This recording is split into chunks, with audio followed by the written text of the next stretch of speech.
It is now apparent Egypt appears to be in the throes of a change of management. That is Tahrir Square, and if they look even more animated down there than they have over the past 24 to 48 hours, that is because the commanding general of Egypt's armed forces has just taken to the television airwaves, and he has delivered a message that at least this part of the protests in the streets was anxious to hear.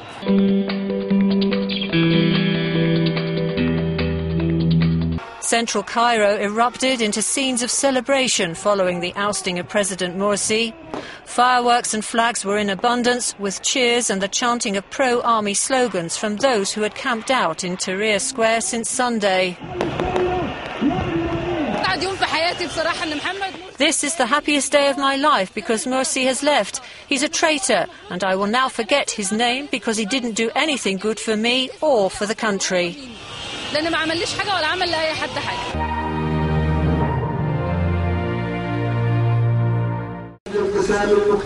And demonstrators listened where they could to hear the Minister of Defence, who was flanked by political, religious and social leaders, announce Morsi was no longer in power. This roadmap includes the following: suspending the constitution provisionally. The Chief Justice of the Supreme Constitutional Court will declare an early presidential election. The Chief Justice of the Supreme Constitutional Court will run the state's affairs in the interim period and until a new president is elected.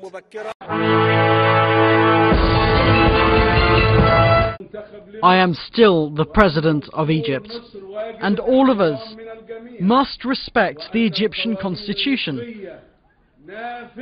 Our country's executive laws still stand until they are modified according to the constitution. The Egyptian military said it's holding Morsi in detention. After General al-Sisi's speech, leading opposition figure Mohammed al-Baradei said it was a new beginning for Egypt. In Tahrir Square, the heart of 2011's revolution that overthrew longtime ruler Hosni Mubarak, protesters and soldiers chanted that they were united. But how does the new Egypt accommodate the former president's millions of supporters? They said they've been robbed of their votes.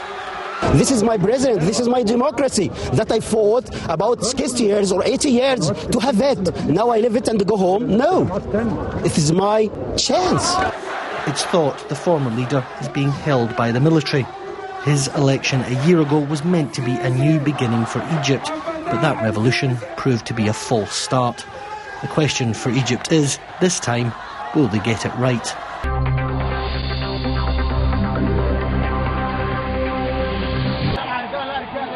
Egypt's President Mohammed Morsi surrounded by paratroopers who were once pledged to defend him and are now serving as something like prison guards, sacked by the military after a year in office. His supporters prayed in vain for his political survival. Troops deployed on Cairo's streets, boxing them in. The Egyptian military has always been centre stage in the political life of Egypt. For 2 years they were waiting in the wings, now they're back on the streets, they say, in order to separate the pro from the anti-Morsi elements. Well, the developments in Egypt drew a swift reaction from the United States. The president made it clear he wanted a rapid return to democracy for the Egyptians. He said, and I'm quoting him now, "I now call on the Egyptian military to move quickly and responsibly to return full authority back to a democratically elected civilian government as soon as possible through an inclusive and transparent process." Heard from embattled Syrian President Bashar al-Assad. The Syrian state news agency issued parts of an interview he gave with Al-Thawra newspaper. We can only describe the tone of Bashar al-Assad as one of gloating, saying, "I told you so." In fact, he said, "This is why from the beginning I said that their project," referring to the Muslim Brotherhood, "their project is a failure before it began, and this is what made the Muslim Brotherhood's experiment fall quickly because it is wrong, and what is built on a wrong principle will definitely fall." So the Syrian president, no matter all the strife with the civil war at home, taking this rare moment to be able to say that he's no fan of the Muslim Brotherhood and that he predicted that they would not have been able to succeed in their experiment with what he calls political Islam.